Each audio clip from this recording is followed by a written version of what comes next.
Hello students, myself Ayush Goel, Head of the Department, Reliable Institute, Kota. I am presenting you the solutions of JEE Advanced 2022 on basis of memory retention. So let's begin with the first problem. Now this is the order of the problems would be different, but the pattern and the problems should be seemingly correct. Now the first question was, there was a complex number that was given and it is a real number, and then they are asking you mod z. So certainly this is equal to its conjugate. You can directly do that also, absolutely no problem, you will get an answer. Or to simplify your calculations, I can write this as 4z square minus 3z plus 2 plus 6z, right, upon 4z square minus 3z plus 2. So now you can just separate this. So you are going to get 1 plus 6z upon 4. Now I am dividing by z also. Through this division, the calculations are going to be easy. Again, don't think that this was a tricky question. As I said, you can just take this and can equate it to its conjugate and cross multiply. You will end up in mod z. Here, to ease the calculations, I have done this, and now this is equal to its conjugate. So if you were to equate the conjugate, you are going to get 4z plus 2 by z is equal to 4z bar plus 2 by z bar.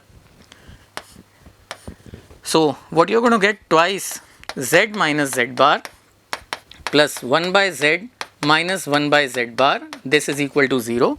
Now z is not equal to z bar, it is given. So you can take out the factor which is common, and you are going to get 1 by mod z square.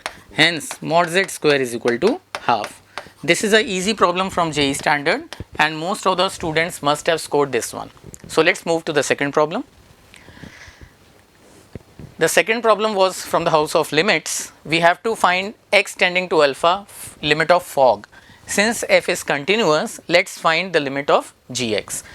When x tends to alpha, this is log 0 by log 0, minus infinity by minus infinity case. Hence, mind you, they have given alpha plus, so it is a 0 plus case, and so as this is a 0 plus case. So we can apply LH rule. Now if you were to apply LH rule, derivative of the numerator, which is root x minus root alpha, root x ka derivative 1 by 2 root x upon derivative of this. So 1 upon e root x minus e root alpha. E root x is iska derivative, that is e root x into 1 upon 2 root x. So this gets cancelled off, and what you are left with is twice e root x minus e root alpha upon root x minus root alpha and e root x, limit x tending to alpha plus. Now you just pull out e root alpha from here, and you are going to get twice e root x minus root alpha minus 1 e root alpha and root x minus root alpha e root alpha.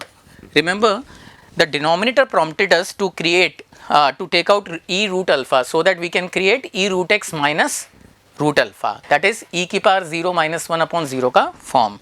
Now this standard limit goes to 1, and hence this gets cancelled off. So the limiting case of gx is 2. Hence the question becomes f of 2, and hence sine pi by 6, right, which is nothing but half. So I will again rate this one as well as easy problem, और ये most of the students इसे सही करके ही आए होंगे. तो हम third problem की तरफ चलें. थर्ड प्रॉब्लम थोड़ी सी स्कैरी और ड्रैकोनियन थी from the house of ITF, और ये मैं इसको इजी प्रॉब्लम नहीं बोलूँगा क्योंकि देखने से ही थोड़ा सा डर लगता है. We always advise students to get into tan inverse, and this is a beautiful case of it. If you were to make a triangle, this is root 2, this is pi square plus 2, so this is going to be pi. So this can be converted to tan inverse as 3 by 2 tan inverse pi by root 2. So the immediate focus goes here, which is cot inverse pi by root 2, right? Okay. And the remaining one, 1 by 4 sine inverse. Now this one may be difficult for you to manipulate. Always remember students, either you should give a thought of dividing by pi square or you should give a thought of dividing by 2 in order to create 1. This time will tell, the data of the question will guide you कि what to do. तो अगर हमने यहाँ से let's say because हमें पाई by root 2 prompt कर रहा है, मैं 2 से डिवाइड करूँ, ठीक है. So I am going to get sine inverse, मैं 2 से डिवाइड कर रहा हूँ, root 2 pi upon 1 plus pi by root 2 का square, right, pi square by 2.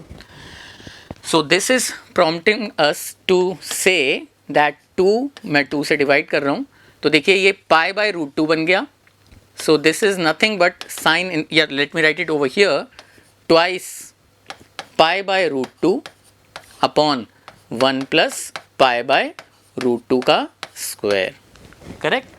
So if theta is equal to tan inverse pi by root 2, so this is sin inverse 2 tan theta upon 1 plus tan square theta, sin inverse sin 2 theta, right.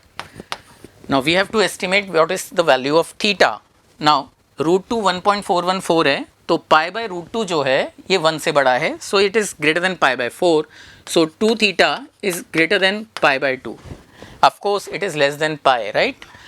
तो जो sine inverse sine x का graph है, as we know this is the case, so y is equal to minus x plus pi, right, this graph. तो ये बन जाएगा हमारे पास 1/4 minus x plus pi. And what is this? 3/2 tan inverse pi by root 2 plus pi by 2 minus tan inverse pi by root 2, right. Now this is minus theta by 2, this is theta, so essentially all this gets cancelled off, and what you are left with is pi by 2 plus pi by 4, which is 3 pi by 4.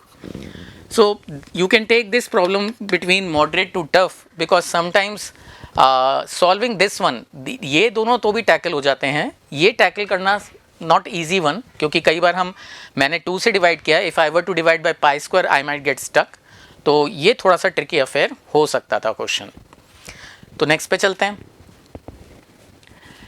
Next question complex number का था, और एक irregular question है कि आपको number of distinct solutions निकालने हैं. So what we can do is z bar को एक साथ क्लब करते हैं. तो z बार को क्लब किया, you are going to get what, 1 minus iota. z square को क्लब किया, you are going to get 1 plus iota. हम कार्टेशियन फॉर्म में भी जा सकते हैं. I typically advise my students कि अगर 2 डिग्री का हो तो आप कार्टेशियन फॉर्म में भी जा सकते हैं, एंड यहाँ पर हम यूलर फॉर्म में भी जा सकते हैं. तो anyone, let me put Euler form. So you are going to get r e minus iota theta. This is nothing but root 2e minus iota pi by 4, and this is r square e iota 2 theta and root 2e iota pi by 4. Root 2 जो भी cancel हो पा रहा है करें, सारे e को एक साइड ले जाएं, तो एक r बराबर 0 सोल्यूशन आ रहा है. Apart from that what you are going to get is what e के ऊपर minus iota pi by 2 is equal to e के ऊपर आयोटा 3 थीटा, है ना. इसको यहाँ ले गए और इसको यहाँ ले गए. So what you are going to get from here, 1 r is also there, right. तो r is equal to 1, and you can say position is equal to position. 3 theta is equal to minus pi by 2 plus 2n pi. So theta is minus pi by 6 plus 2n pi by 3, right. From here for n बराबर 0, 1, 2 you are going to gate 3 solutions, और ये तीनों solutions distinct हैं क्योंकि इनका r 1 है और इसका r 0 है. तो from here you got 1 solution, and from here you got 3 solutions, hence you got 4 solutions. This is again a easy problem, ये ज़्यादा चैलेंज पोज नहीं करेगी बच्चों को, और बच्चों ने ये करा होगा. 5th पे चलते हैं. तो 5th क्वेश्चन देखते हैं. ये परम्यूटेशन का है, और जैसे कि ये टिपिकली रैंक के क्वेश्चंस होते हैं कि कोई भी आपको सक्सेस दे दी कि सक्सेस की रैंक डिक्शनरी में कैसी क्या आएगी, अल्फ़ाबेटिकली जमा दें, तो ये लगभग उसी थीम पर था. तो आपको यहाँ पर 6 डिजिट्स दे रखी हैं और आपको इस रेंज के अंदर नंबर्स निकालने हैं. तो जैसे सबसे स्मॉलेस्ट नंबर से स्टार्ट करें तो 20 रहेगा. तो here you can not afford 0, right? तो आपके पास 5 तरीके हैं, राइट? तो कोई भी आपने 5 तरीके, या ऐसा करें 202 लें अगर हम, तो आपके पास यहाँ पर कितने तरीके आ गए? आप 0 नहीं लेंगे क्योंकि वो छोटा हो जाएगा, तो आपके पास 5 तरीके आ गए, राइट? तो टोटल में आपके पास 5 वेज हैं। थोड़ा सा और स्टेप अप करते हैं इसे, इसको 2 ही रखते हैं, इसको 0 ही रखते हैं, और अब यहाँ पर हम कोई भी नंबर इन 4 में से ले लेते हैं।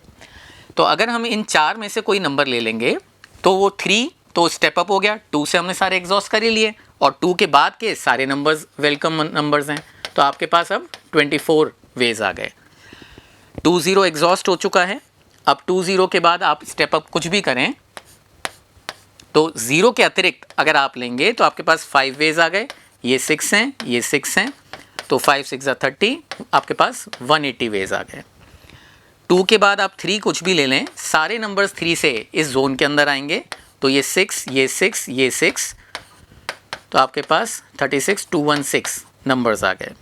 अब 4 के अंदर you have to be again little careful. 4 के अंदर this number can not breach 4, right? तो आप कोई सा भी नंबर अफोर्ड कर सकते हैं 0 2 3 में।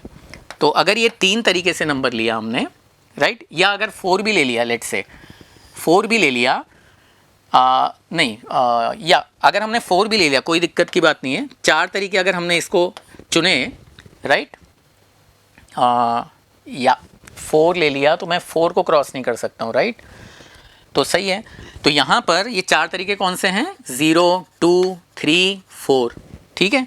अब ये कोई भी नंबर आ जाए, यहाँ पर हमारे पास 6 और 6 तरीके हैं, क्योंकि we can afford any number. अगर 4 भी आ गया तो भी आपका हाईएस्ट नंबर 7 ही रहेगा, right? So you are going to get how many ways? 36 into 4. If we'll sum it up, you'll get 569.